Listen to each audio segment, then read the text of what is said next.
faktor eksternal juga nggak karu-karuan waktu itu. Ini apa artinya? Artinya umat Islam terjadi perubahan sejarah yang luar biasa. Yang dulu sentralistik, satu pemimpin khilafah. Dan di situ ada apa? Ada faktor agama. Kita harus taat pada ulil amri. Benar maksud khilafah maksudnya. Atiullah terus ulil amri minkum. Enggak boleh melawan ulil amri itu. Karena kita punya teologis, dasar teologis. Setelah hilang khilafah, ikut siapa? Apakah presiden? Apakah raja itu yang ulil amri itu? Ini pembahasan, pembahasan. Nah, setelah khilafah tidak ada, masyarakat Arab, terutama Arab dan Islam tidak punya pemimpin. Terjadi kekosongan. Ya. Berkali-kali ulama kumpul dari India, Pakistan barangkali sekarang ya, dari India, dari Afrika, ingin mengembalikan lagi khilafah, gagal. Nah, di situ terjadi luar biasa, keadaan sangat luar biasa. Pertama kali tokoh Arab yang mendirikan partai politik untuk melawan penjajah dengan semangat nasionalis, semangatnya. Tapi sama sekali tidak beragama, tidak semangat agama, yaitu Partai Ba'ath yang didirikan oleh seorang tokoh dari Damaskus beragama ortodok, Kristen ortodok, namanya Mitchell Aflaq. Artinya justru Partai Ba'ath itu bukan di Irak ya? Kan yang kita kenalnya kan di Irak, ya, di Suriah ya. Tapi nanti kadang-kadang dari Irak, dari Mesir. Luar biasa, memang luar biasa Mitchell Aflaq. Luar biasa, mengkader pemuda-pemuda Arab agar punya patriotisme melawan penjajah. Hanya ya katakanlah sayang tidak ada dasar teologi, hanya ada nasionalisme.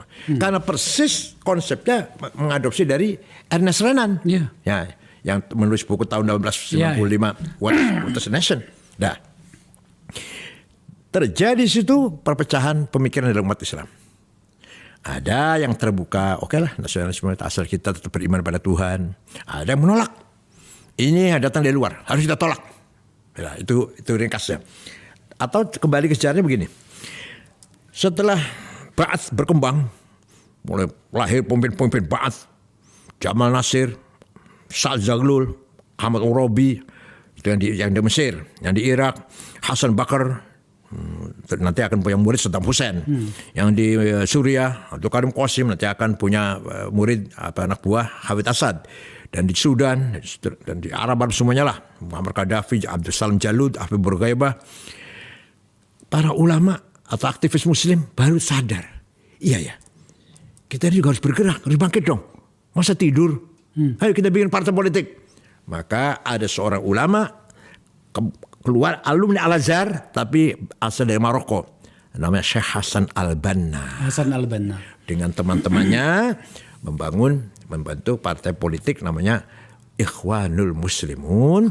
Konsepnya persis Ahlussunnah wal Jamaah, moderat, berjuang ingin menyebarkan dakwah Islam dengan damai, dengan budaya, pendekatan budaya, akhlakul karimah, menjauhi dari kekerasan. Dulu. Menjauhi kekerasan. Anti kekerasan dalam kitabnya itu wasiat. Tahun 40 ada pemuda Ikhwan membunuh Perdana Menteri Mesir. Namanya Perdana Menteri namanya An-Najrasi namanya. Hasan Banna marah.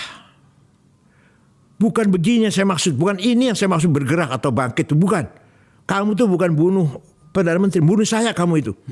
Betul. Satu setengah tahun kemudian Hasan Banna terbunuh. Tahun 42. Nah, penggantinya adalah seorang terkenal namanya Said Qutb. Bukan ulama, bukan di Al-Azhar. Wartawan, jurnalis dari Cairo University. Nah, beliau menulis banyak, yang jadi pedoman partai Ikhwan adalah kitab Ma'alim fit Thariq. Ini buku yang beredar di tengah-tengah mahasiswa di kita ini. Di ITB, di IPB, di Undip, di ITS. Terjemahannya itu apa namanya itu? Petunjuk jalan sorga, jalan kebenaran gitu. Terjemahan Allah itu macam-macam terjemahnya. Berhasil Ma'alim fit Thariq, petunjuk jalan yang kebenaran. Isinya, ringkasnya isinya, kita harus menolak semua ide yang datang dari luar Islam. Karena yang datang dari Islam itu namanya jahiliyah. Jadi jahiliyah itu bukan berarti primitif, buta huruf, bukan.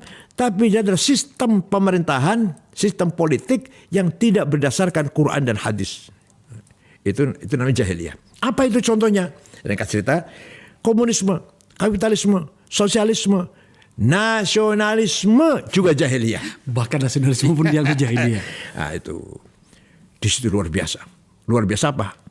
Akibat pendapatnya Ikhwan seperti itu terjadi situasi Arab Timur Tengah yang sangat luar biasa. Pemuda-pemuda yang punya semangat ingin merubah keadaan, ya semua ikut terpengaruh, banyak terpengaruh. Mengalahlah Ikhwan di Mesir, Sudan, di Syria, di Irak sedikit tapi di Suriah. Kalau di Saudi melarang, Ikhwan dilarang Saudi. Walhasil begitulah. Di Qatar ada di Qatar. Bergerak ayo, bergerak. Jamal Nasir bersikap keras. Pokoknya bersikap memusuhi Ikhwan Muslimun. Walaupun ketika revolusi tahun 53 itu Juli Republik itu Ikhwan mendukung gerakannya Jamal Nasir waktu itu. Walhasil mereka mencoba kudeta tahun 65. Gagal. Tokoh-tokoh Ikhwan 6 orang digantung di Tahrir Square. Said Qutb, Zaki Muhandis, Al-Asmawi, Hussein Hudaybi, Umar Tilmisani dan seterusnya. Ditonton rakyat. Nah, Ikhwan dilarang. Ikhwan dilarang ternyata tidak bubar. Muncul